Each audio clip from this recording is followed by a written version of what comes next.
नमस्कार. सिद्धश्रेय यूट्यूब चॅनलमध्ये तुम्हा सर्वांचं खूप खूप मनापासून स्वागत. बघा, नारळी पौर्णिमा म्हटलं की सगळ्यांच्या चेहऱ्यावर किती छान आनंद येतो नाही. महिला तर अतिशय आनंदात असतात, अतिशय खुश असतात. रक्षाबंधन हा खूप सुंदर सण मानला जातो, महत्त्वाचा सण मानला जातो आणि विशेष म्हणजे श्रावण महिन्यात असल्यामुळे त्याला एक अनन्यसाधारण महत्त्व आपल्या महाराष्ट्र राज्यात किंवा इतरत्र सगळीकडे आहे. आज आपण बघणार आहोत या व्हिडिओमध्ये की राखी कोणाकोणाला बांधावी. समजला प्रश्न? राखी कोणाकोणाला बांधावी हे आपण या व्हिडिओमध्ये बघणार आहोत. बऱ्याच जणांच्या मनात शंका असते की फक्त भाऊ बहिणीचं नातं असेल तरच आपण राखी बांधू शकतो. कमेंट पण आल्या आहेत तशा. पण आपण अगदी आवर्जून हे सांगू शकतो की रक्षणकर्त्या प्रत्येक व्यक्तीला आपण राखी बांधू शकतो. व्यक्ती म्हणा, वस्तू म्हणा, यात कुठलाही फरक नाही. आणि आज त्या वस्तू आणि व्यक्ती आपण सगळे एकत्र बघणार आहोत की कुणाकुणाला तुम्ही राखी बांधू शकता. बघा, रक्षाबंधनाचा दिवस आल्यानंतर नारळी पौर्णिमेचे भद्राकाल जो असतो आपल्याला तो सोडून द्यायचा असतो. म्हणजे भद्राकालमध्ये कुठल्याही प्रकारची पूजा अर्चा किंवा घरातील कुठलंही अनुकूल काम आपल्याला करायचं नसतं. हा एक कटाक्षाने पाळायचा आहे. भद्राकाळ प्रत्येक वर्षी येतो म्हणजे येतो आणि त्या काळामध्ये आपल्याला कुठलंही अनुकूल काम करायचं नाही आहे.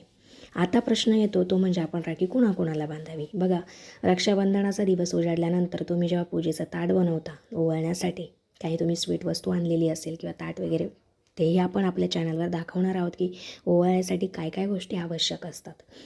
तर सगळ्यात आधी आपण जेव्हा ताट बनवतो त्यावेळेला आपण जे गावाचे पूर्ण विचार फक्त घरापुरता करायचा नाही महिलांनो, पूर्ण गावाचा विचार करायचा आहे. गावाच्या वेशीवर जो हनुमंतराया असतो, तो शिवालय असेल, कुठेतरी गणपतीराया असेल, तर हे सगळं देवदेवता आपल्या संपूर्ण गावाची जबाबदारी त्यांच्या खांद्यावर ठेवून चालतात. एक प्रकारचा आधारस्तंभ असतात, एक प्रकारचं रक्षणकर्ते असतात आपल्या गावाचे. त्यामुळे सगळ्यात मोठा मान त्यांचा असतो.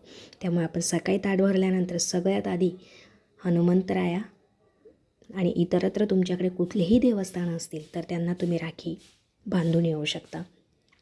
आता तिथून आल्यानंतर आपल्या घरातले देव, आपल्या घरातल्या देवांचं सुद्धा एक प्रकारचं आपलं रक्षणकर्ते असतात. त्यांच्या संगतीत आपण राहतो किंवा त्यांच्या समक्ष आपण जगतो, म्हणूनच आपले प्रत्येक दिवस हा काहीतरी अविस्मरणीय होतो किंवा चांगलं काहीतरी घडतं आहे. आधार वाटतो आपल्याला त्यांचासुद्धा आणि म्हणून आपण त्यांनासुद्धा राखी बांधायला हवी. त्यानंतर प्रश्न येतो तो म्हणजे मुख्य प्रवेशद्वाराचा. आता मुख्य प्रवेशद्वार तुम्ही म्हणाल ताई दरवाजाला, हो, दरवाजासुद्धा तुमचं एक प्रकारचं चोरांपासून रक्षण करतो आणि त्याला ते रक्षण करण्यासाठी आपण बांधून ठेवतो आहे की काहीही झालं तरी तुला आमचं रक्षण करायचं आहे, यासाठी आपण त्याला राखी बांधायला हवी. त्यानंतर आपली गाडी, ज्या गाडीमध्ये आपण कुठेही आणि कधीही प्रवास करतो अगदी आनंदाने, त्या गाडीसाठी सुद्धा आपल्याला एक राखी बाजूला काढायची आहे, कारण तीसुद्धा आपली रक्षणकर्ती आहे. जेव्हा आपण गावा वगैरे तिथे जातो तेव्हा तिलासुद्धा आपल्याला तितकंच सहकार्य करायचं आहे आणि व्यवस्थित घरी आणायचं आहे, ही जबाबदारी तिच्यावर असते. त्यामुळे आपण तिलासुद्धा राखी बांधायची आहे. नंतर घरातला गॅस. आता घरातला गॅस तुम्ही म्हणाल ताई घरातला गॅस, हो अगदी बरोबर. घरातील कुठलीही महिला घ्या, ती 24 तास किचनमध्ये असते. नाही 24 तास तर तिचा जो टाईम असतो त्या टायमामध्ये शक्यतो तर महिला या शक्यतो किचनमध्ये नेहमीच काम करत असतात. चुकून बुकून एखाद्या वेळेला गॅसचं बटन आपल्याकडून लीक होऊ शकतं, चालू राहू शकतं. पण अशा वेळेला जेव्हा आपण रक्षा कवच किंवा रक्षासूत्र या गॅसला देतो तेव्हा त्याचं एक कर्तव्य असतं ते की कुठल्याही परिस्थितीत आपल्याला सहकार्य करणं आणि रक्षा आपली करणं. त्यामुळे तो सुद्धा एक प्रकारचा रक्षणकर्ता असतो, म्हणून आपण त्यालासुद्धा राखी बांधायला हवी.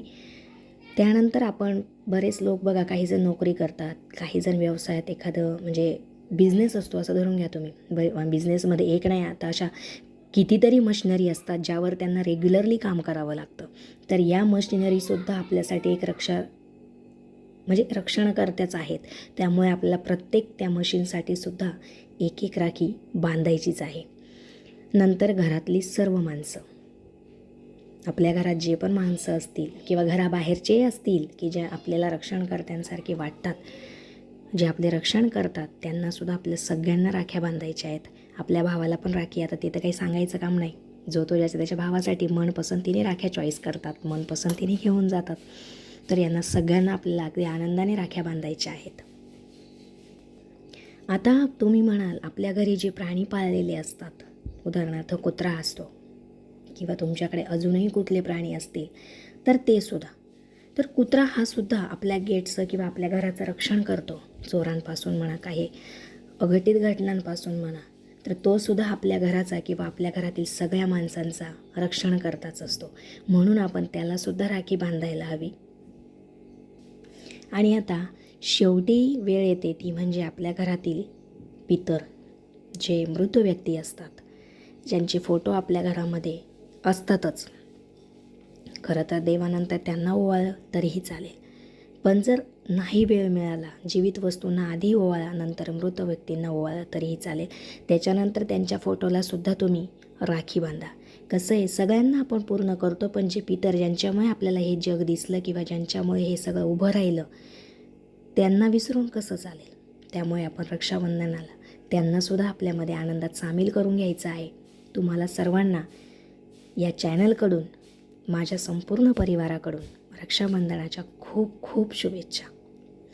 मला माहीत आहे तुम्हाला हा व्हिडिओ नक्की आवडला असेल. व्हिडिओ आवडला असेल तर लाईक करा, शेअर करा आणि कमेंटद्वारे मला नक्की कळवा काही शंका असतील तर. तुम्ही या चॅनलवर नवीन असाल तर सबस्क्राईब करायला विसरू नका. पुन्हा भेटूया अशाच एका नव्या व्हिडिओमध्ये. तोपर्यंत जय महाराष्ट्र.